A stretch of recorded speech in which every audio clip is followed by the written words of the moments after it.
Hey, what's up guys, welcome back to the channel. In this tutorial, I am going to add Google Analytics and Google Search Console to the blogging website that I've been creating. By adding Google Analytics, we can see what our visitors and traffic are doing on our site. If you have any questions or comments, please leave them in the section below. I will try to answer them as best as I can.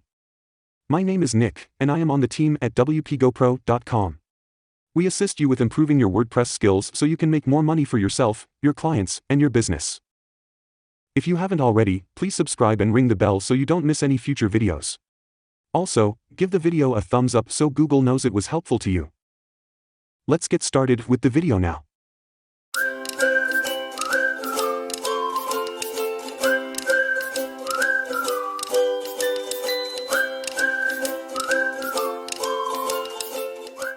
To get started with Google Analytics, you have to go to marketingplatform.google.com/about/Google Analytics. It's linked to down below. So, click on that link and you should come to a page that looks like this. This is where we can sign up for Google Analytics. The service is free, and it gives you a whole lot of data related to your website. It's easy to create an account. Just click on Start for free right here. You'll be either taken to a login page or a page that looks like this.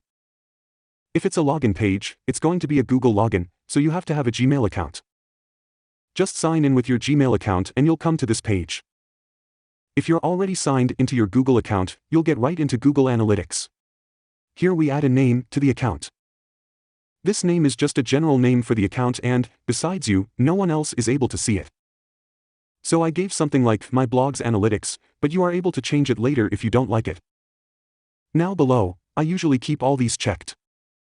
It basically allows promotion of Google products and services. If you want, keep them checked. If you don't, uncheck them. It doesn't really matter. Benchmarking allows you to see data about your site compared to other sites in your industry. Alright, let's click on Next. Here we add a property name. I'm going to make the property name the name of my website. That's what I usually do. So I type just the domain name, which is sneakersviews.com. I am going to pick my time zone, which is Sydney, Australia, and the currency is the Australian dollar. Click on Next. I picked the other as a business industry category. I chose one business size, let's say, 1 to 10 employees. For the question, how do you intend to use Google Analytics with your business? Just check all the options that apply to your needs. I would like to have all the options checked, but the option Other. Click on Create to check some boxes. Read through these terms if you have time. Sorry, but I don't have time for that. I'm just going to assume that they're going to take full advantage of me if something goes wrong with my website. Click on Accept. Now, I am going to add our website to our property. So far, I have created an account called My Blogs Analytics. I have created our own property called sneakersviews.com, which is right here. This is all the property data, and inside that property, I am now going to add some other stuff. We're going to connect this property to our website and, again, we're going to add our URL. Sneakersviews.com is what we're going to choose here. For the stream name, let's make this a nice title with the domain name. There we go. Enhanced measurement. Automatically measure interactions and content on your sites in addition to standard page view measurements. Well, that sounds great. Let's keep that and go on. Click now on Create Stream. We have up here a measurement ID. This is related to the old school tracking IDs. If this is your first time installing Google Analytics, you won't know what these are anyway, so don't worry about it. At this stage, we have completed everything we had to do. So I am going to close this window and then we need to add some code to our website. The easiest way to do this is with the Google Site Kit plugin for WordPress and our freshly created analytics account. The other options would be to manually insert this code into the head section of the website, or you can use Google Tag Manager. It has a bit of a learning curve, but it's really powerful. Right now, I am not going to do that. As I said, the easiest way to do this is with the Google Site Kit plugin, which does the job very well with a few clicks. So let's go back to our WordPress site again and go to Plugins. In this case, I have already installed the Site Kit plugin, as you can see here. In your case, you should go to the plugins and search for the Sidekit by Google plugin and then install and activate it.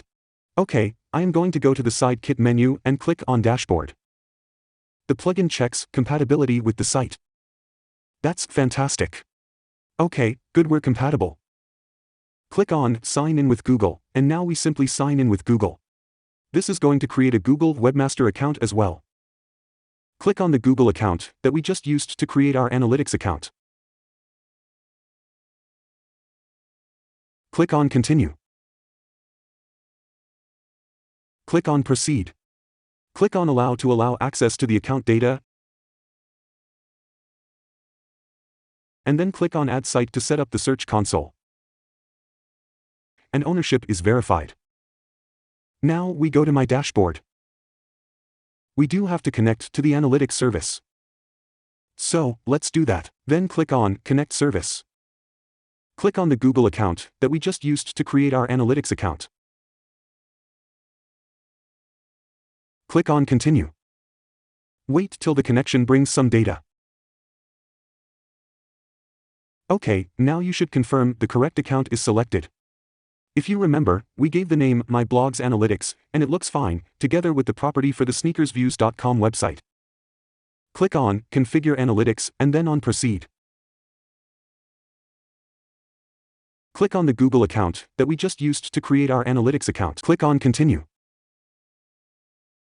Now, we have successfully connected our website with its analytics account.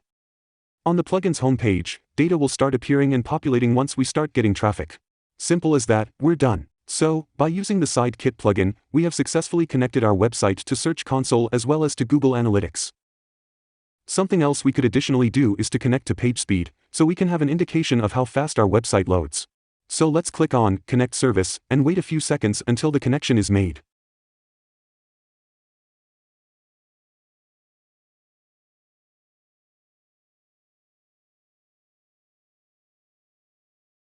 Alright, we have successfully connected and we see some data coming from the page speed service. Our website is brand new, so I won't pay any attention to this data at the moment. However, it is good as a reference in the future. Right guys, I hope you enjoyed this quick video.